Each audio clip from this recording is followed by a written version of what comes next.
Welcome to the Devoted Way podcast, all about magic and miracles with me, Sora Schilling. It's time to hone in on your intuition, become artful, respectful, and nuanced with your relationship with energy, and live life based on your design.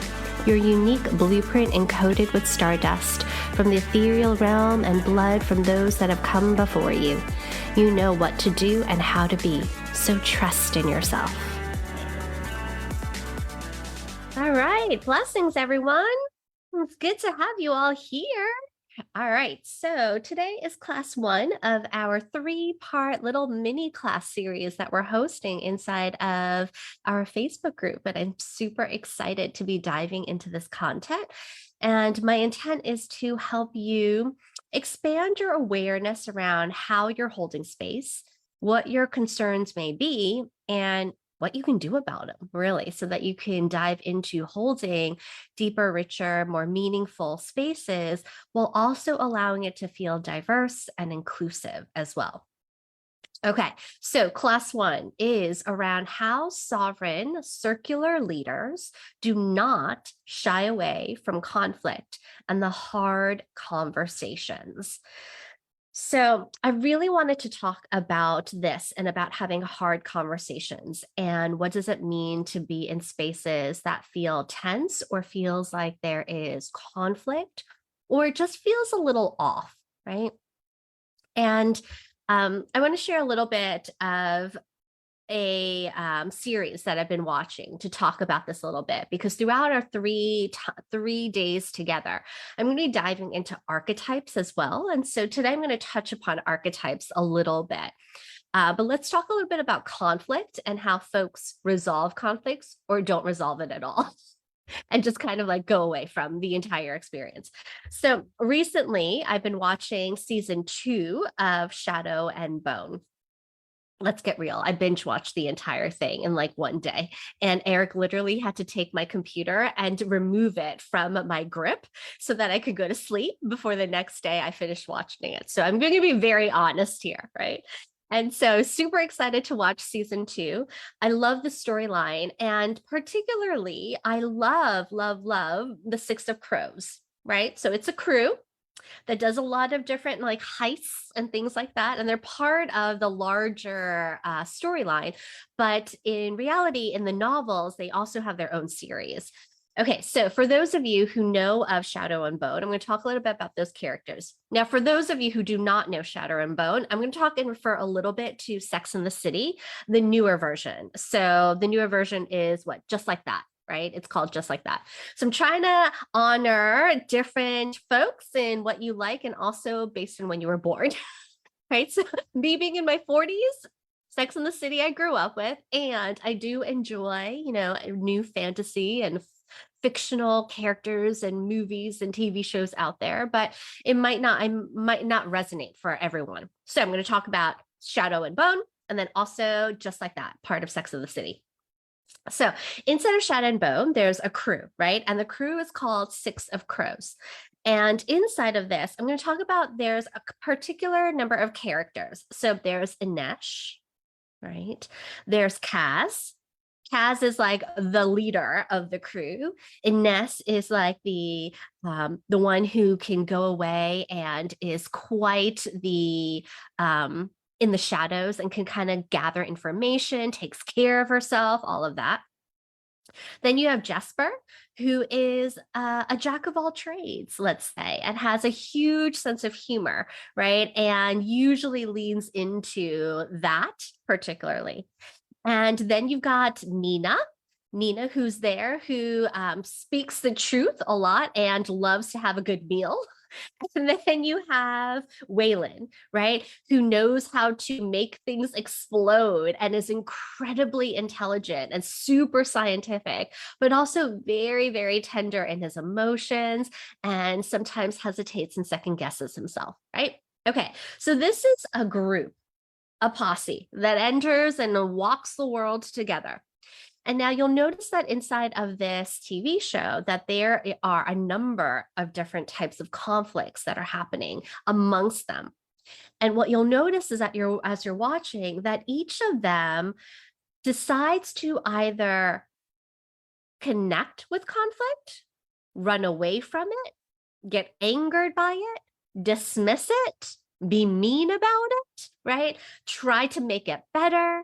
And so they have each a particular archetypal energy that may resonate with you based on even how it might match with you.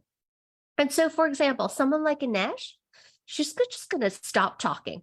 She's going to be real quiet. She'll give you a piercing look. And then all of a sudden, you look back at her and she's gone. Like she's left the building. And you don't even know how she left so quickly, right? And then you've got Kaz, who puts up his boundaries and his barriers, and he becomes outwardly like mean. He just wants to try to push you away in conflict. Then you've got Jesper, who all of a sudden will just make fun of it, make light of it, either make fun of himself or just kind of make light of the situation. And that gets a little awkward with the whole thing, right? And then internally he's like, oh, why did I do that?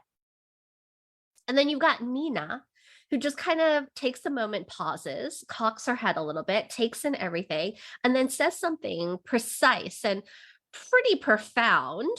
And then she'll kind of like leave you with that so that you muddle with it. And she goes off and finds some good food.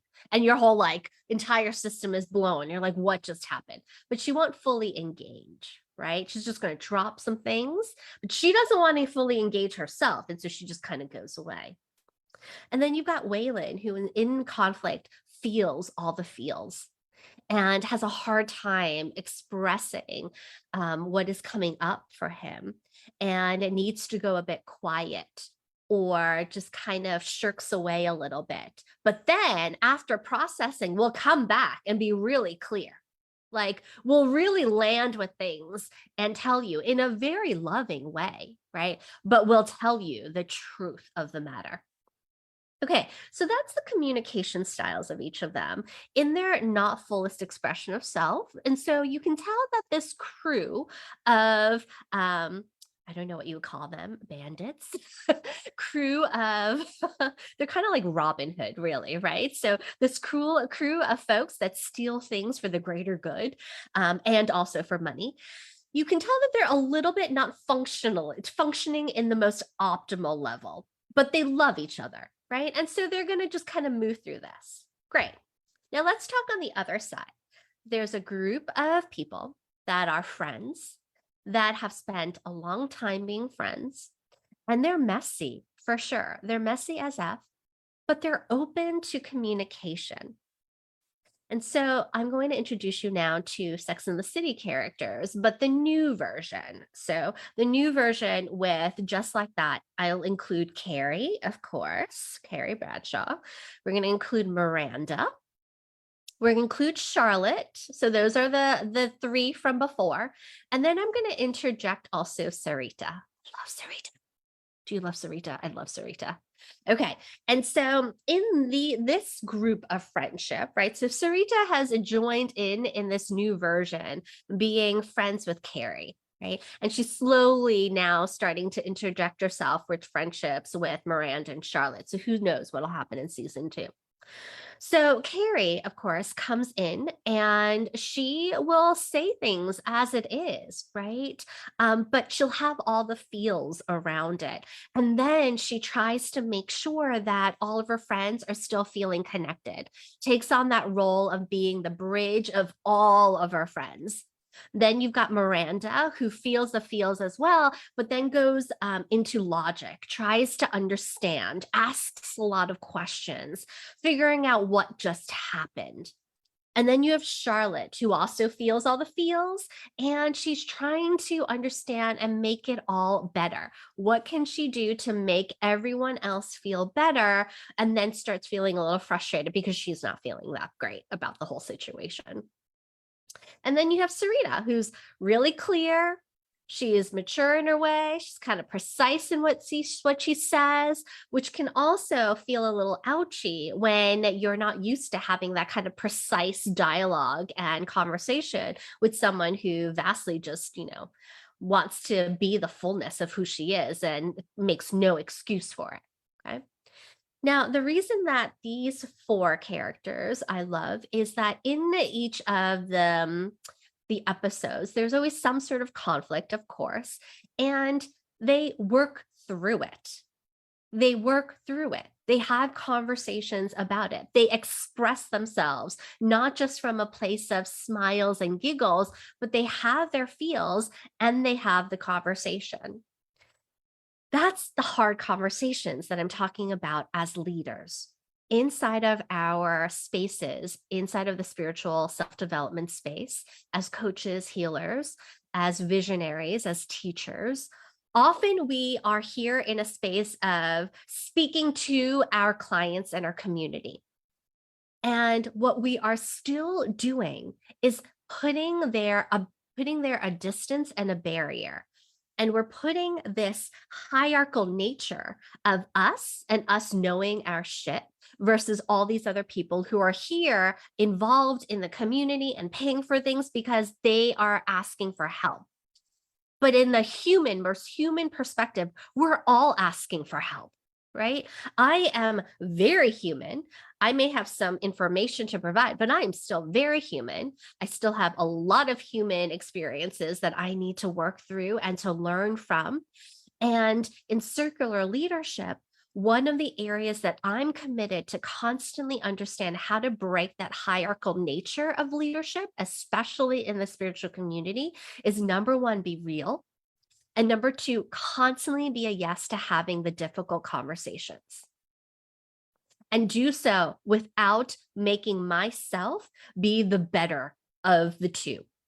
Okay, so I'm going to explain a little bit more very soon. Okay, so when we speak about this, the way that I'd love for us to take a look at this is through the lens of the conflict triangle. Now, when we look at Cartman's conflict triangle, otherwise known as the drama triangle, often we speak about this to our clients, right? We're like, you over there, possibly consider when you're moving through something that you're in the role of a rescuer, you are in the role of a victim, or you're in the role of a persecutor. But we don't consider often the relationship of the community member or our clients and you as a coach or a space holder or a leader and how you're engaging with them in the triangle. So I'm going to share my screen so you can visually see the conflict triangle I'm talking about. Okay, so here you'll notice that on this, you'll see victim, persecutor, and rescuer. Now, this is the triangle that I'm creating, but again, it's not a hierarchical nature. So this is more like, instead of looking at it like this, look at it like this, right? And so at any given moment, you can be any of these and you can be all three. And you can do this by yourself, be in a conflict triangle. You and yourself can be in one, including you and your ego, and you and one other, or you and a community of folks, right? So persecutor, victim, rescuer, these are three experiences. Whenever you're feeling that you are in a midst of a crunchy spot, whenever you're feeling like with someone, there's something doesn't feel so right, something went wonky, or you're feeling bitter, anger, rage, discomfort, right, hurt, all of these things, you are in the conflict triangle. And very often we see our clients in it, but we're not recognizing that as your clients are in it, that you are in it as well. That is what space holding is. It's us being aware of where we are in the space with those that we are holding. Right? We're not more than, we are not outside of, we're not like everything is fine. Because if so, then you wouldn't be coming to me saying, Sora, I feel depleted. I feel afraid. I don't feel confident. I keep taking on people's energy. I'm exhausted. I don't think this is sustainable. You wouldn't be saying that if you were fully present with where you were in the conflict triangle. Okay, so pause there for a moment. I'm going to share with you a personal story. So back in the day, the first year I was in a mastermind, I was brand new into the entrepreneurial world. I just finished teaching. I was the experience lead inside of IDEO, a design consulting firm. And I felt this niggle in me that I was going to go off and I was ready for the next stage in my life. And IDEO helped me understand what I do really well, because I asked them, I don't know what an experienced lead is. I'm not really sure why you hired me. I do have lots of different things I'm doing here, but what exactly am I doing?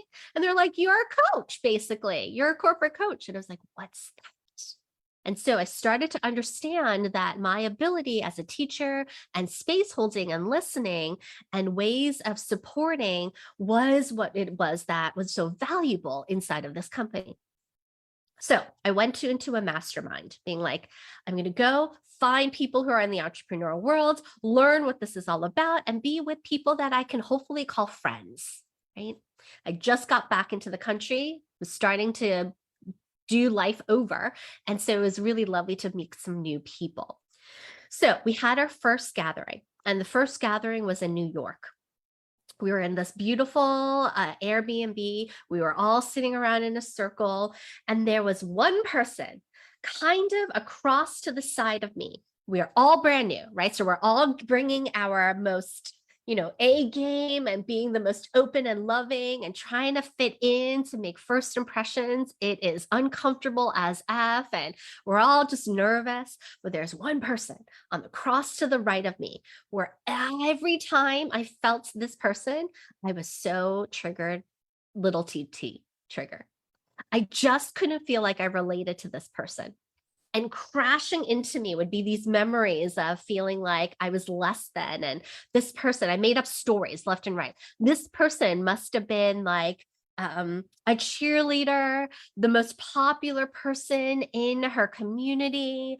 She must have been really well known. She's probably really, really smart, went to a great school, probably comes from a family that is really supportive, has money, definitely not like my poor ass immigrant family upbringing that I was in, right? Like totally opposite. And I could feel myself just growing so small. So notice this. During this experience, I, without knowing anything about this person, nothing at all, right? In any spaces, this is what happens, right? With your community members too, which is why it's so important to be so compassionate. So in this story, I'm sitting there in a chair and I'm now playing victim. I'm saying, oh, why am I always the one that is just so small and people just don't understand? I try my hardest and I always feel like I'm being left out. And now there's another situation here where this is going to happen and I'm going to be on the fringe and people are going to make cliques and everyone's going to be friends and I'm going to be on the outside. And then, of course, my persecutor, because I'm an Aries and fiery and a New Yorker, internally saying, F that. I don't need these people. I'm going to make it anyway. And when I make it, all these people are going to love me. And you know what? The person that I'm not liking probably has a crap life right now to begin with. Right. So I'm like totally in that space. At the same time, I'm also in my rescuer being like, you know what? I can be the better person. And I'm going to go and make friends with this person and really be able to honor whatever their challenges are because I can help support. That's why I'm here. I'm a coach. I will help support this person. Okay. So I, by myself, in the circle with other things happening in my mind, is having this whole conflict happening in a matter of minutes. So throughout our day, we're all being very vulnerable. We're sharing ourselves and our stories, our hesitations, what we desire, all of these different things. And towards the end, something clicked in me. This is the first time this had ever actually happened. And I was in my early 30s. Something clicked in me and I could feel this connection. And the connection was my sacred witness. And my sacred witness said, hey, Sora, what if you didn't do what you do? What if you lended out a hand? You recognize that there might be a little tension between the two, and that you want to open your heart and kind of have an olive branch to see, because you're in this experience for 9 months and you said yes to the principles around community and sisterhood of everything. Then how about you make some good friends? So at the end of the day, I am shaking. My voice is stuttering. My voice is trembling. And I walk over to this person and I tap them for a moment and I lean over a little. I go, hey, I know we're about to leave. I just wanted to take a moment and pause here. and say, I feel like we haven't quite got there. Like there's something that is just kind of missing each other. And you might not feel that, but I feel like there's a little bit of tension. And I'm willing to walk this path and hope that we become friends and just name whatever it is happening.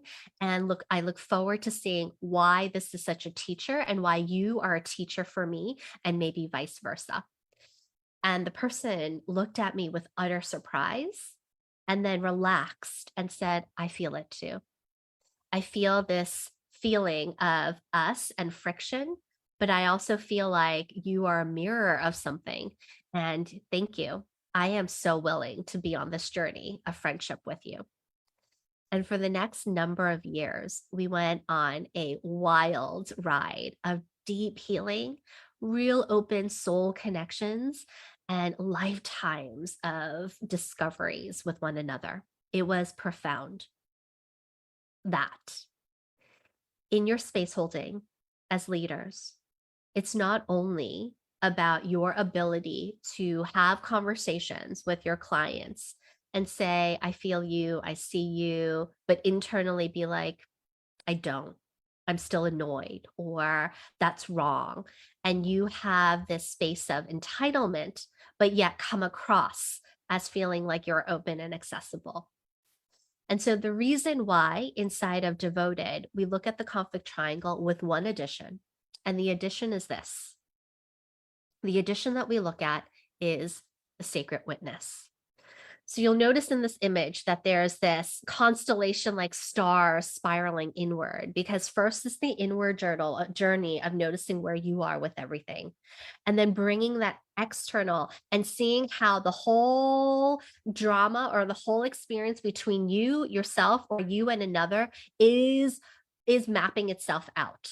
Right? So you're going inward and then seeing the larger bird's eye view of everything that is happening with the conflict triangle with you and the other person or your community is what helps you remove yourself from that place of pain.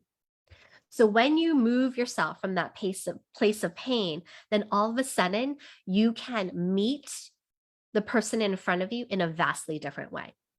So I'm going to give you a tangible experience.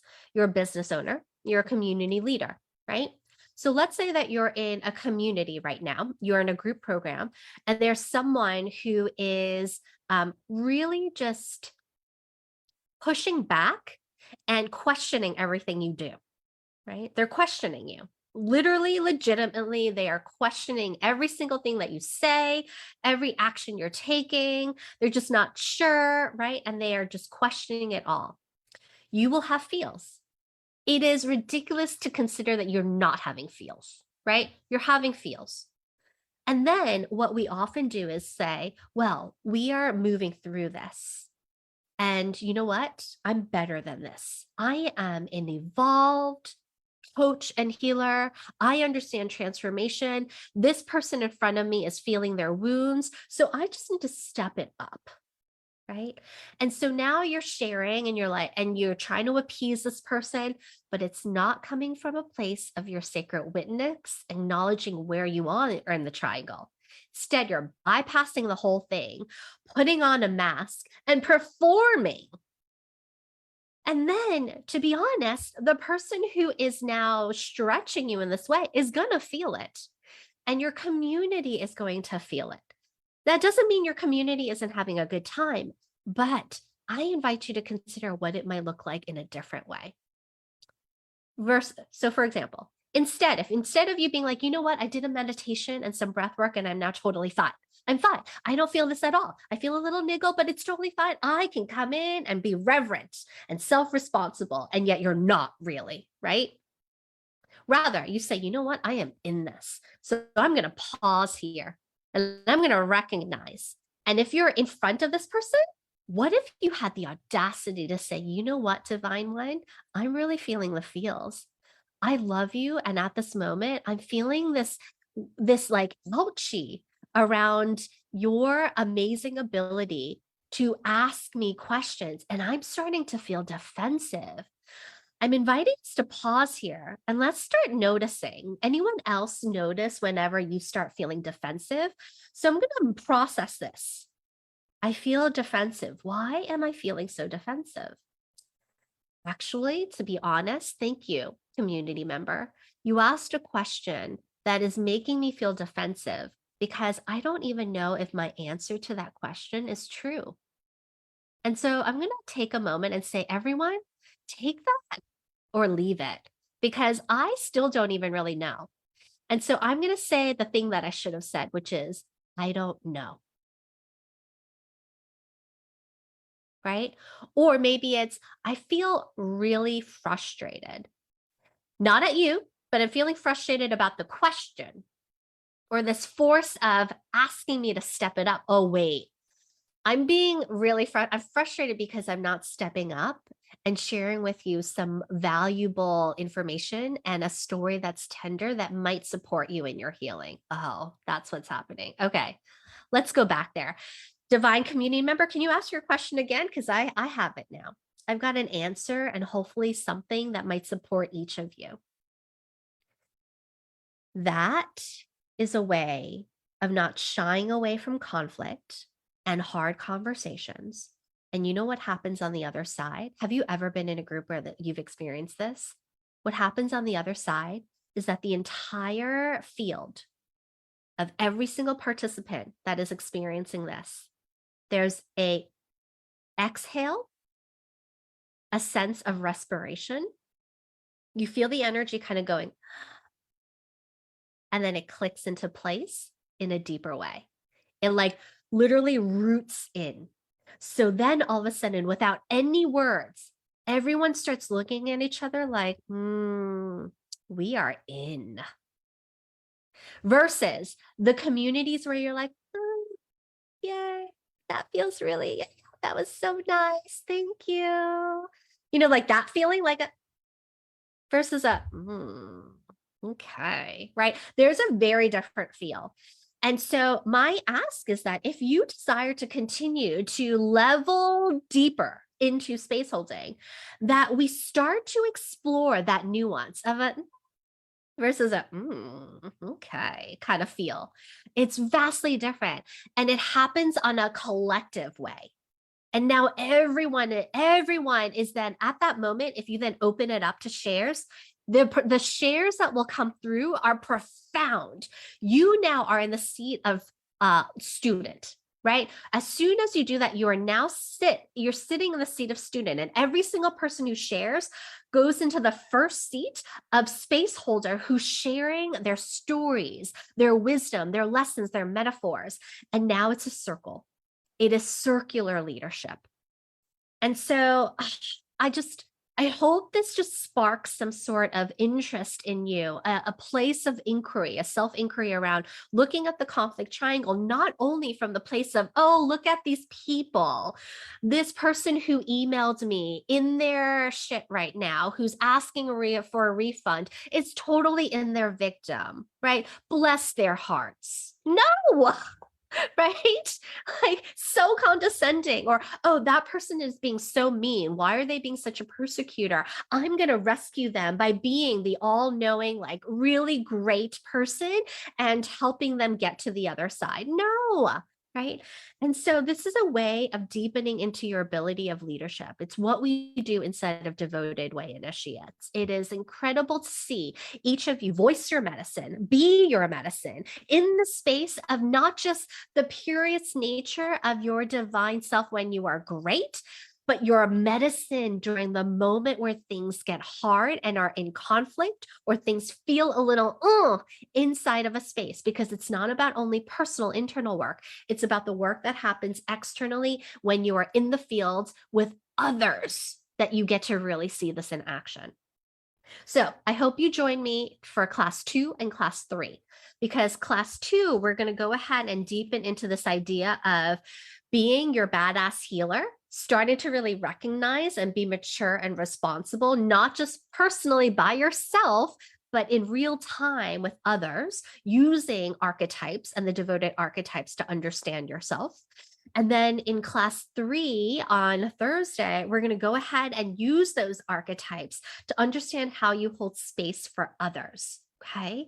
This is the journey that happens as space holders. This is why I love holding and conversations and programs and experiences around energy, leadership, acknowledging your medicine, being able to be an impeccable space holder, clear in your presence and energy, vulnerable and vast in your wisdom, but also deeply intentional about being real with others and allowing your humanness to come through. That is what makes you extraordinary. So, I hope you enjoyed.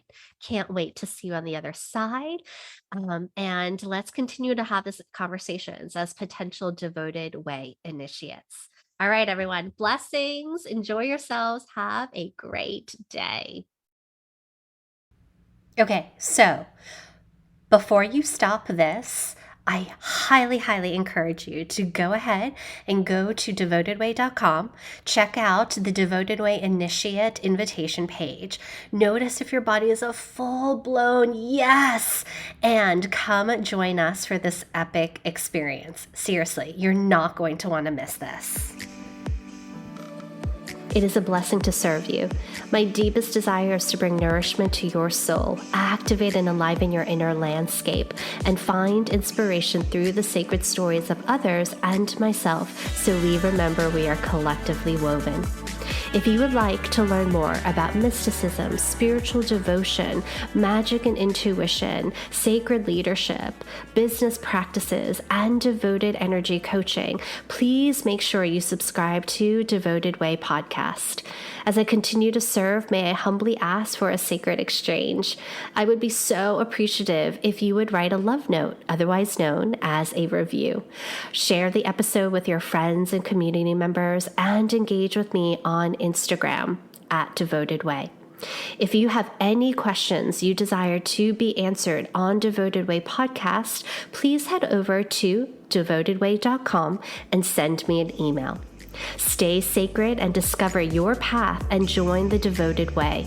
May magic and miracles occur in your life every day as you co-create a synchronistic new world with the Great Mother.